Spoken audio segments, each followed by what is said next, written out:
2026년 새해 창세기 말씀을 다시 시작하면서 그동안 매일 성경 진도에 맞춰 하나님 마음에 딱 맞아서 하나님께서 기뻐하셨던 믿음의 선진들 이야기를 계속 해오고 있습니다. 에녹, 노아, 아브라함, 이삭, 야곱, 오늘은 요셉. 하나님의 마음에 맞아 하나님께서 기뻐하셨던 사람들 얘기를 해오고 있습니다. 오늘은 요셉 이야기인데 먼저 드리고 싶은 말씀은 우리는 흔히들 하나님 마음에 딱 맞아서 하나님께서 기뻐하시는 사람이 되면 그날부로 고생 끝 행복 시작일 것이라 이렇게 생각하지만 사실은 그렇지 않다는 것입니다. 이런 생각을 하게 되는 이유가 방금 부른 찬송가 같은 그런 가사 때문입니다. 지금까지 지내온 것 주의 크시느라 한이 없는 주의 사랑 어찌 이루 말하랴. 자나깨나 주의 손이 항상 살펴주시고 모든 일을 주 안에서 형통하게 하시네. 또 이제 설교 후에 부를 찬송도 나의 갈 길 다가도록 예수 인도하시니 내 주 안에 있는 긍휼 어찌 의심하리요. 믿음으로 사는 자는 하늘 일로 받겠네.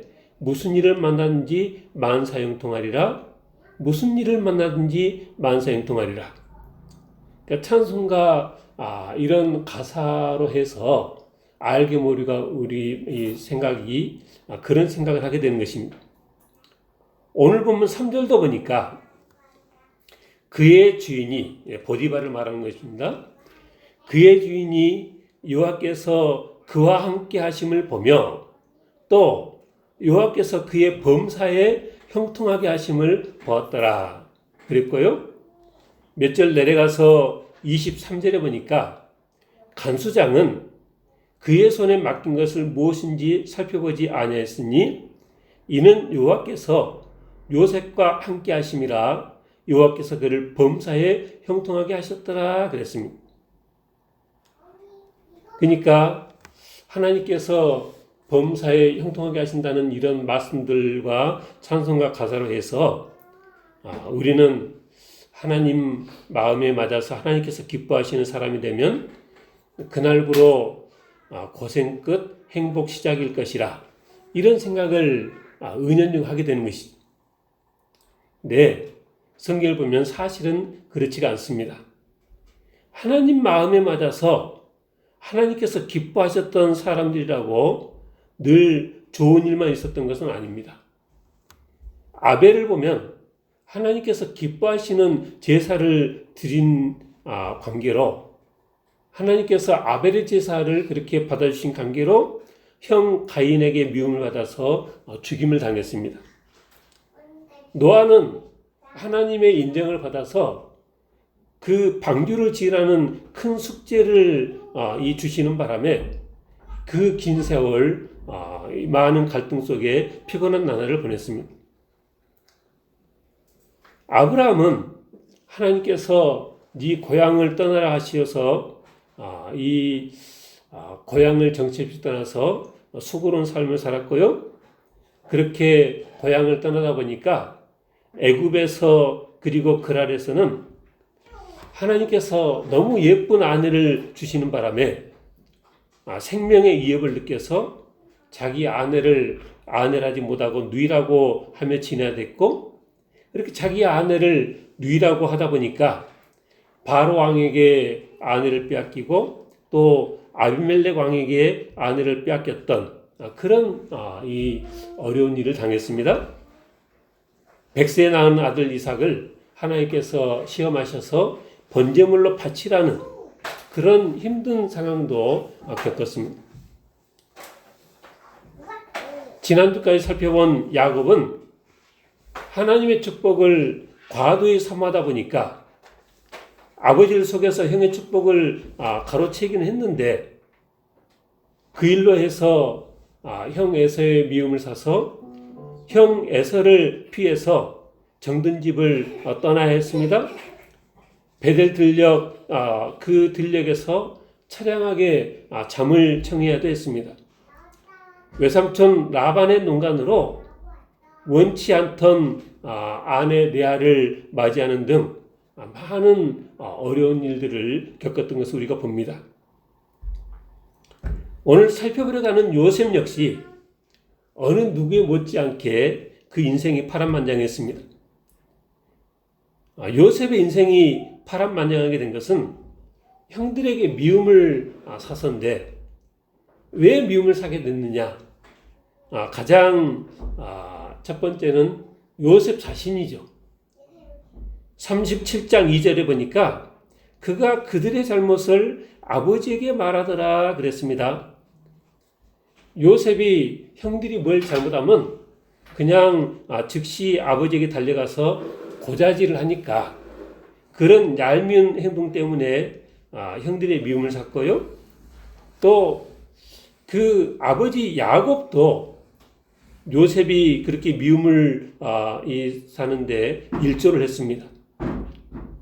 37장 3절에 보니까 요셉은 노년에 얻은 아들이므로 이스라엘이 여러 아들보다 그를 더 사랑함으로 그를 위하여 채소옷을 지었더니, 그러니까 다른 아들들 형들은 다 그냥 아무옷이나 입히고 요셉만 그렇게 채색옷 꽃가옷을 입혔다는 거죠.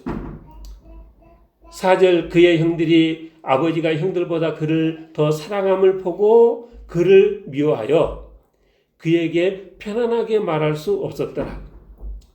우리 성경의 그 번역이 딱 와닿지 않아서 제가 새번역 공동번역을 이렇게 찾아보니까 새번역에서는 요셉을 미워하여 그에게 말 한마디도 다정스럽게 하는 법이 없었다. 그렇게 번역했고요. 공동번역에서는 형들은 미워서 정다운 말 한마디 건넬 생각이 없었다. 이렇게 번역했습니다. 그러니까 아버지의 그 편애 때문에 요셉의 형들이 그 감정이 어땠는지 잘 알 수 있는 대목입니다. 그리고 요셉만 채색옷을 입히는 그런 편애하는 야곱을 보니까 야곱도 좀 그런 면에서는 수준이 떨어지는 사람이었다 하는 생각도 듭니다. 그래서 그 아버지 야곱 때문에 요셉이 이렇게 형들의 미움을 사게 되는 거죠. 네, 형들의 미움을 사는 데는 하나님께서도 일조를 하셨습니다. 자꾸 하나님께서 요셉에게 꿈을 꾸게 하시는 거죠. 37장 5절 요셉이 꿈을 꾸고 자기 형들에게 말하며 그들이 그를 더욱 미워하였더라. 안 그래도 미운데 요셉이 자꾸 하는 꿈 얘기 때문에 더 미워하게 됐다는 것입니다. 요셉이 그들에게 이르되 청하건대 내가 꾼 꿈을 들으시오. 우리가 밭에서 곡식단을 묶더니 내 단은 일어서고 당신들의 단은 내 단을 둘러서서 절하더이다. 그의 형들이 그에게 이르되 네가 참으로 우리의 왕이 되겠느냐? 참으로 우리를 다스리게 되겠느냐? 하고 그의 꿈과 그의 말로 말미암아 그를 더욱 미워했다. 그랬고요. 9절에 보니까 요셉이 다시 꿈을 꾸고 그 형들에게 말하 이르되 내가 또 꿈을 꾼즉 해와 달과 11별이 내게 절하더이다 하니라. 그러니까 11별이 11형제니까 해와 달은 뭐겠어요? 아버지와 어머니인 거죠. 그가 그 꿈을 아버지와 형들에게 말하며 아버지가 그를 꾸짖고 그에게 이르되 네가 꾼 꿈이 무엇이냐? 나와 네 어머니와 네 형들이 참으로 가서 땅에 엎드려 내게 절하겠느냐? 그의 형들은 시기하되 그의 아버지는 그 말을 간직해 두었다 그랬습니다. 그러니까 이런 꿈을 꿀 때마다 금세 달려가서 내가 이러이러한 꿈을 꿨다고 하니 안 그래도 미운 털이 박힌 요셉이 더 미웠다는 것입니다. 그러던 차에 아버지 야곱이 요셉에게 심부름을 시킵니다. 37장 14절 네 형들이 잘 있는지 양들도 잘 있는지 가서 좀 보고 와라. 그래서 헤브론 골짜기에서 그를 떠나보내서 요셉이 세겜 땅에 이르렀습니다. 보니까 저 멀리 그 미운 요셉이 오는 것입니다. 그것도 마음의 상처가 됐던 그 채색옷 꽃가옷을 입고 나타납니다. 그러니까 형들이 때는 이때다 하고 요셉을 죽일 계획을 세운 것인데 그래서 형들이 만나자마자 요셉을 그 옷을 벗기고 구덩이에 던졌습니다. 그러니까 계산해 보면 17살 정도밖에 안 된 요셉인데 마음고생이 얼마나 심했겠느냐는 것이죠. 그러니까 우리가 생각을 잘해야 되는 것 중에 하나가 하나님 마음에 딱 맞아서 하나님께서 기뻐하시는 사람이 된다고 해서 그날부로 고생 끝 행복 시작은 아니다라는 것입니다. 그나마 생각해주는 루벤 형, 유다 형 덕분에 목숨만은 건지게 됩니다. 아마도 팔려가는 그 순간에는 팔려가서 슬프다기보다는 자기를 죽이려는 형들에게서 멀어져서 아마 안도감을 느끼지 않았을까 그렇게도 생각해 봅니다. 그렇게 낯선 땅 애굽으로 가게 되었고 17 어린 나이에 부모 아래서 학교나 열심히 다녔을 그 어린 나이에 보디발의 집에서 종살이가 시작되어집니다. 이런 말을 하는 분들을 많이 만나봤습니다.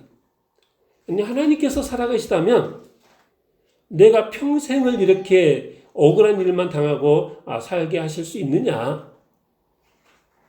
그러니까 그런 걸 보면 하나님은 아예 처음부터 안 계셨든지 아니면 계셨다 해도 이제는 어느 신학자가 말한 것처럼 돌아가셨든지 하셨을 것이다. 그러니 나는 더 이상 하나님은 믿지 않는다.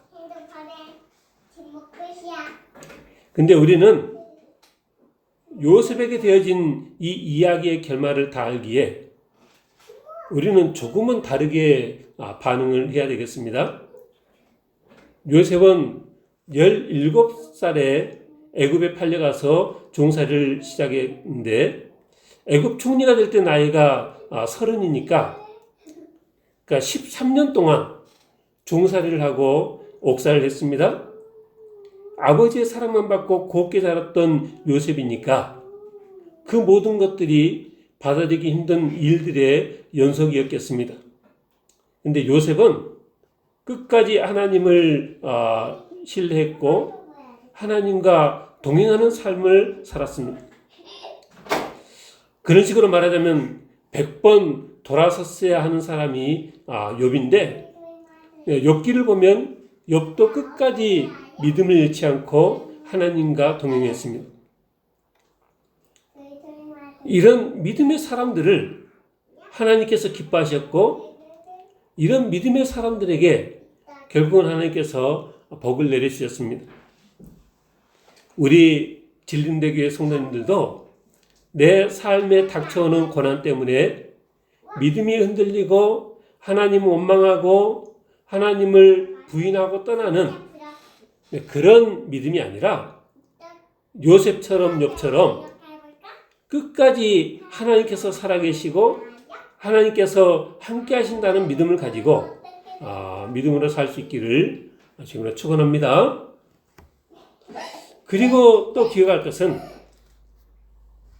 고난 중에도 형통한 삶이 있다는 것입니다.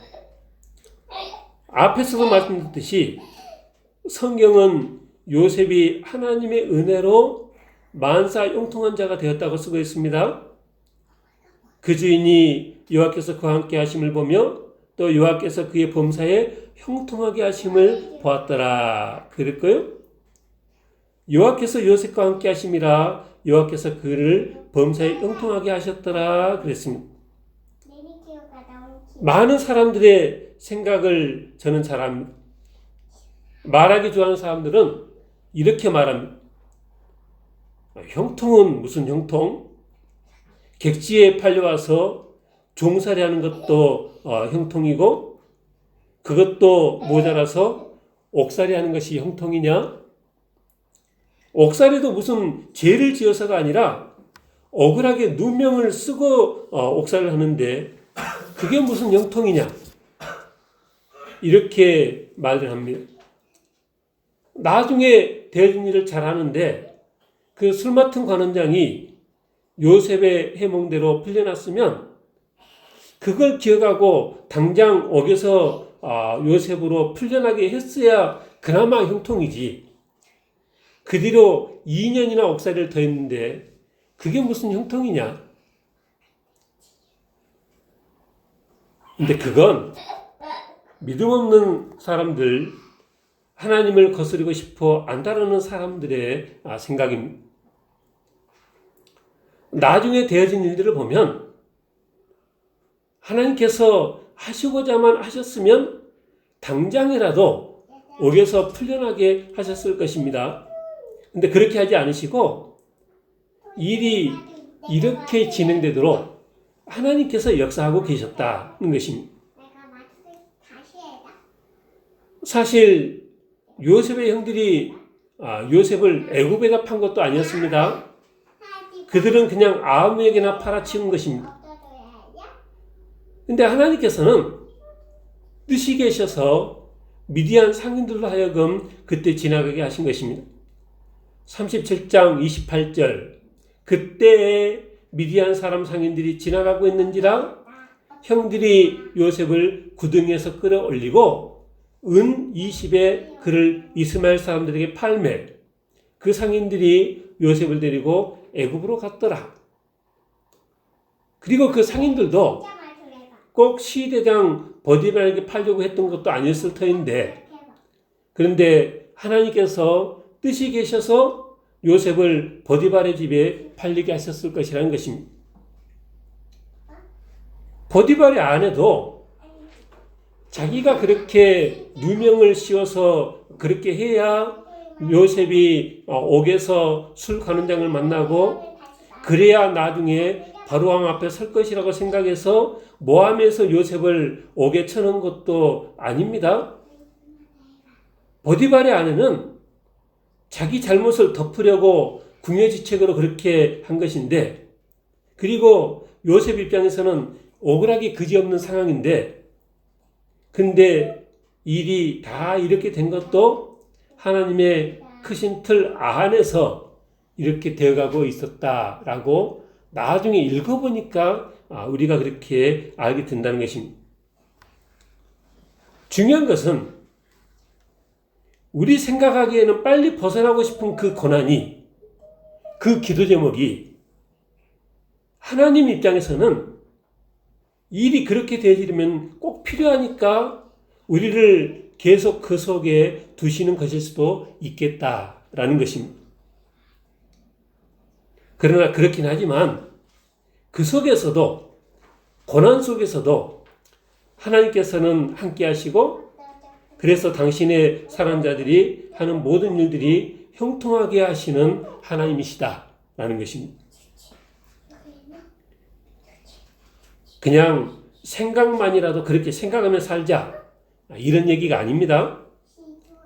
정신건강에 좋게 실은 하나도 형통할 것이 없는데 형통한 것으로 여기며 살자는 말이 아닙니다. 성경 보니까 어쨌어요? 주위 사람들이 버디발도 그냥 보아서 알았고 간수장도 보아서 알았고 요셉처는 하나님께서 함께 하셔서 모든 일이 형통한 자구나 그렇게 인정하지 않을 수 없을 만큼 하나님께서 요셉을 하여금 형통하게 하셨다는 것입니다. 그러면 요셉에게 있었던 이 모든 일로 하나님께서 뜻하신 바가 무엇이냐라는 것입니다. 우리는 하루하루가 힘들고 또 조급해서 하나님께 이렇게 묻습니다. 하나님께서 하려고만 하시면 모든 것을 다 하실 수 있으실 텐데 왜 당신의 모든 자녀들에게 형통한 일들만 계속되게 하지 않으십니까? 왜 우리를 이 많은 고난과 어려움 속에 두시는 겁니까? 이렇게 묻습니다. 예, 맞습니다. 하나님께서 하려고만 하시면 모든 것을 다 하실 수 있으신 것은 맞습니다.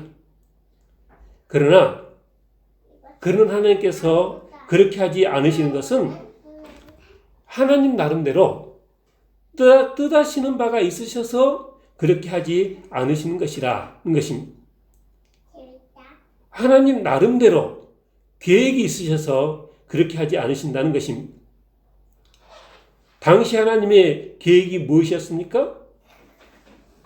야곱과 그 모든 가족들을 애굽으로 내려보내서 거기서 큰 민족을 이루게 하시겠다는 것이 하나님의 계획이셨습니다. 이미 오래전에 아브라함 때 하나님께서 아브라함에게 하신 말씀이 있습니다. 창세기 15장 한번 펴보겠습니다. 창세기 15장 13절부터 보니까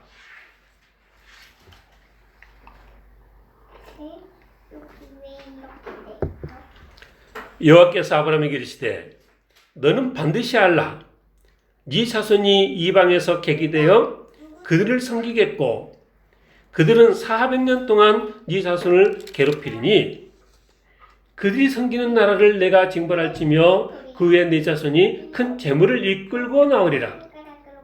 너는 장사하다가 평안히 조상에게로 돌아가 장사될 것이요 네 자손은 4대 만에 이 땅으로 돌아오리니 이는 아모리 족속의 제약이 아직 가득 차지 아니함이니라 하시더니 그랬습니다.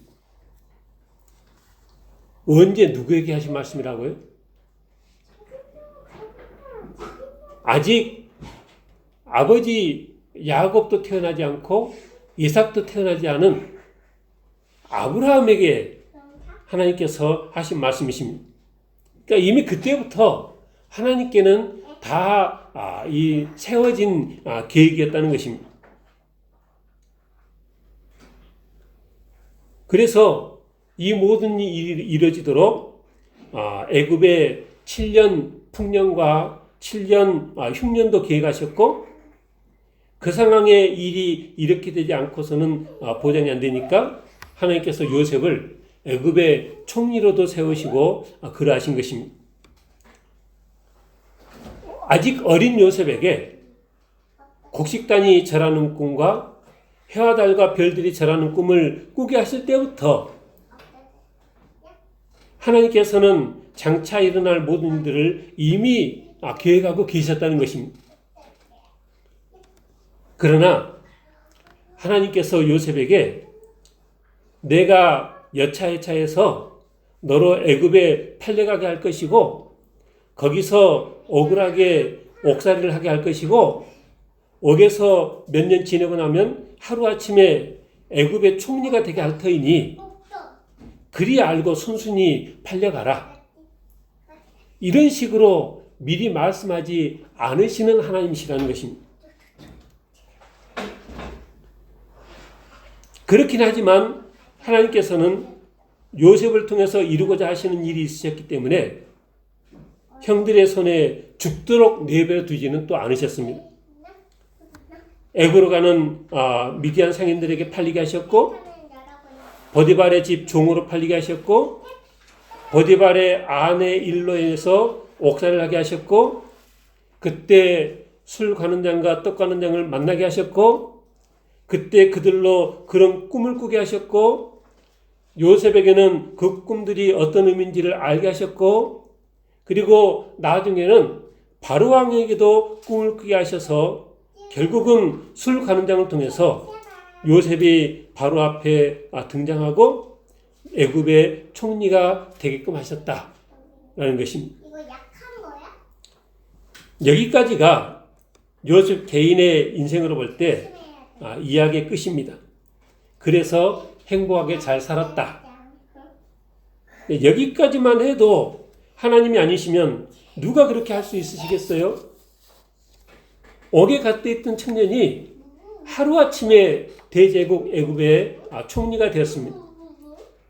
41장 38절에 보니까 바로가 그의 신하들에게 이르되 이와 같이 하나님의 영에 감동된 사람을 우리가 어찌 찾을 수 있으리요 하고 요셉에게 이르되 하나님이 이 모든 것을 너에게 보이셨으니 너와 같이 명철하고 지혜 있는 자가 없도다. 너는 내 집을 다스리라. 내 백성이 다 네 명령에 복종하리니 내가 너보다 높은 것은 내 왕자뿐이니라. 하나님께서 그냥 하루아침에 요셉을 그렇게 높이신 것입니다. 바로가 또 요셉에게 이르되 내가 너를 애굽 온 땅의 총리가 되게 하노라 하고 자기 인장 반지를 빼어 요셉의 손에 끼우고 그에게 세마포 옷을 입히고 금사슬을 목에 걸고 자기에게 있는 버금술에 그를 태우매 무리가 그 앞에서 소리 지르기를 엎드리라 하더라. 바로가 그에게 애굽 전국을 총리로 다스리게 하였더라 그랬습니다. 근데 하나님의 이야기는 거기서 끝나지 않았습니다. 이들 야곱의 가족들이 애굽에서 번성했습니다. 얼만큼 번성했느냐? 나중에 보니까 애굽 사람들이 위협을 느낄 정도로 이스라엘의 자손이 그렇게 많아진 것입니다. 그래서 애굽 사람들의 괴롭힘을 당하게 될 날이 올 것도 미리 아셨습니다. 그리고 때가 되면 출애굽할 것도 하나님께서 미리 아셨습니다. 이 긴 하나님의 계획을 이뤄나가는 도구가 되는 과정에 요셉 개인에게 그런 고난이 있었다는 것입니다. 아무나 감당하지 못하니까 하나님께서는 당신의 뜻을 이룰 수 있는 믿음의 종을 찾으셔서 그 일을 맡기시는 것입니다. 우리 주님께서도 하나님의 뜻이 무엇인지 아셔서 직접 육신의 몸으로 말 구유에 태어나셨습니다. 그리고 십자가의 모진 고통도 감수했습니다. 그렇게 하나님의 뜻에 순종하실 때 하나님께서 우리 주님을 높이셔서 모든 이름 위에 뛰어난 이름을 주사 하늘에 있는 자들과 땅에 있는 자들과 땅 아래 있는 자들로 모든 무릎을 예수 이름에 꿇게 하시고 모든 입으로 예수 그리스도를 주라 시인하여 하나님 아버지께 영광을 돌리게 하셨다. 빌립보서 2장이 그렇게 썼습니다. 말씀을 맺겠습니다. 우리가 믿는 하나님은 복 주시기 원하시는 하나님이십니다. 그리고 원하시기만 하실 뿐 아니라 복을 넘치도록 부어줄 수 있는 능력도 갖고 계십니다. 그러니까 하는 말입니다. 그런 하나님께서 우리 생각에 우리에게 복을 안 주시는 것 같을 때 우리는 애들처럼 징징대지 말고 이 말씀들을 생각하면서 그런 믿음을 우리가 가져야 되겠다는 것입니다. 많은 경우는 우리가 지혜가 없어서 또 우리가 행하는 악행의 결과로 어려움을 겪을 수 있습니다. 그러나 어떤 경우는 아무리 생각해봐도 왜 그러시는지 계산이 안 나오는 인생을 하염없이 우리가 살아갈 때가 있습니다. 그래서 많은 이들이 흔들리고 낙심합니다. 그러나 하나님께서는 우리가 다 이해하지 못하는 그 일들을 통해서 뭔가 이루고자 하시는 일이 있으실 수 있으시다라는 것을 우리가 생각해야 되겠다는 것입니다. 고난 중에서도 우리 하나님은 우리와 함께 하시고 요셉에게 그러셨던 것처럼 범사에 형통하게 하실 수 있는 하나님이십니다. 우리가 믿는 하나님께서 그라는 것을 믿고 늘 믿음으로 승리하는 우리 모두가 되시길 저는 축원합니다. 기도하겠습니다.